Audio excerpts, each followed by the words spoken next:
me trying not to spill fuel in my face everywhere. We're just gonna take it slow. Real slow.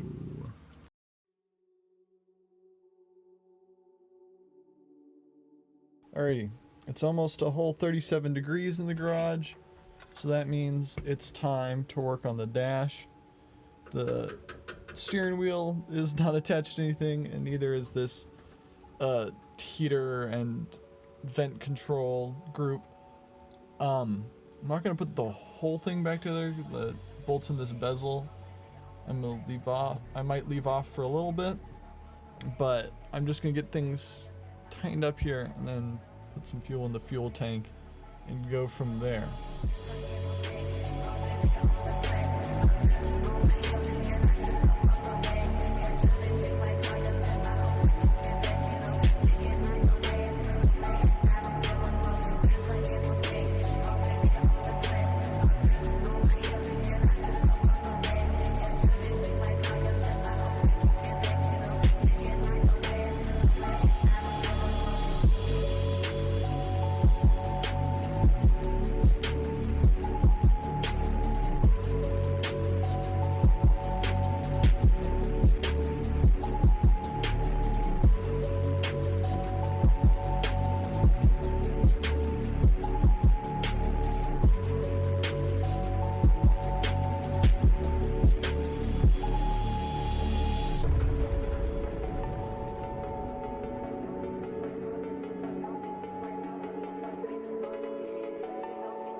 Alright, I've got the dash all bolted back together, steering wheel's in place, heater controls in place, shifter hopefully is in place and adjusted correctly. But now that I've got everything pretty much back together, I can show you what does and doesn't work on the dash. So, can turn the ignition one step. I've got both my dummy lights. My blinker's apparently on. The blinker's still funky, but I've got left signal, or right signal, and left signal, which didn't work before. I've got, you can kind of see over the dash, I've got parking lights, full lights, brights, off. The wipers, which is hilarious, works, but the blades aren't attached. You can see that little knob out there. You can see it spin. So the wipers do work. The lighter works, which is fun. Push it in, wait for it to heat up. The heater fan, oh shit, it does work. It spins though, which is surprising to me. I didn't think it did. And the engine should start up and run. Oh, the horn works too. I'm not gonna honk it. Oh, there goes the lighter. The horn works too. I'm not gonna honk it because I'm indoors. And the fuel gauge and speedometer should work. I can test the fuel gauge now because I'm about to put some gas and some seafoam in it. I can't test the speedometer because A, I don't have wheels on the back, and B, shouldn't be running wheels if that is your end destination.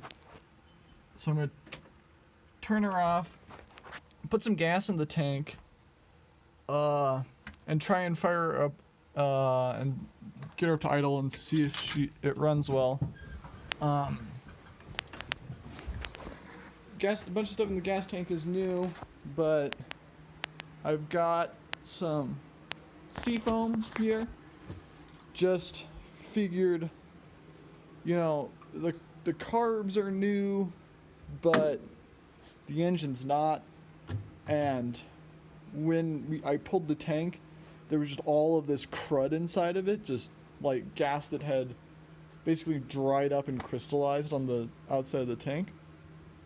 So hopefully seafoam will knock some of that off, and if there's any gunk in the rest of the fuel system or buildup in the cylinders and all the spark plugs, because that should hopefully take care of it.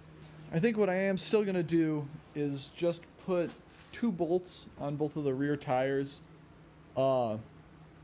Not that I don't trust Harbor Freight jack stands, but I don't trust Harbor Freight jack stands. And I don't like running an engine on jack stands because there's so many vibrations and other things going on here. I might even decide to lower it back down on its wheels. Maybe put some load on the transmission. If the transmission's sticking, it'll help it not move.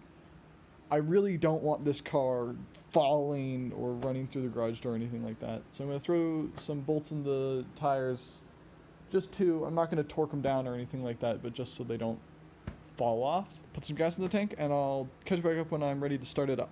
Okay, through experimental analysis, I have determined that that gas jug is just absolutely freaking horrible. It leaks from the spout. The whole time I was trying to fill the fuel tank, it was just pouring gas all over the car, on the floor. Even got my jumpsuit and soaked through to my pants, so now I have to throw these pants away. So yeah, I'm kind of upset right now because I put a lot of work to making sure the fuel tank doesn't leak, which it doesn't, but my freaking gas can just spewing gas everywhere. So, hopefully that evaporates, and we'll start the car, check to make sure, you know, some of those gauges work and we haven't broken anything, and then we'll go from there. I just noticed in my dryer hose down right at the exhaust end that some of the ribs, the aluminum has been blown off of the metal ribs, probably just from the sheer force of this car's exhaust. I'm just gonna err on the side of the car. I'm gonna leave it attached, but I might open the door or the side door or the garage door just to make sure that I don't get a ton of carbon monoxide buildup in here. I don't feel like suffocating today.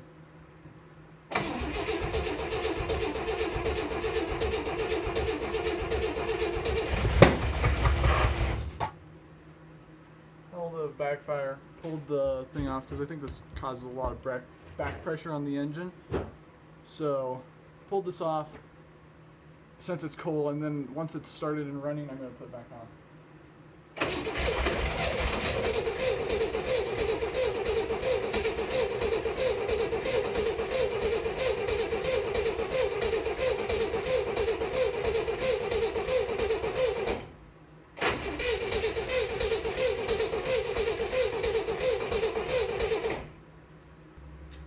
Good old starting fluid. Hopefully this should get me going.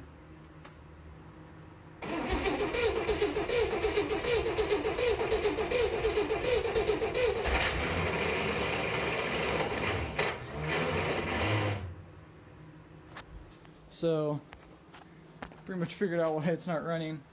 That backfire blew, what number is this? I think that's plug number 2. Yeah, it blew plug number 2 straight out of the engine, which is unfortunate. So I'm gonna have to buy a plug tap kit, tap that hole, put in the little sleeve that they sell, and fix this guy up.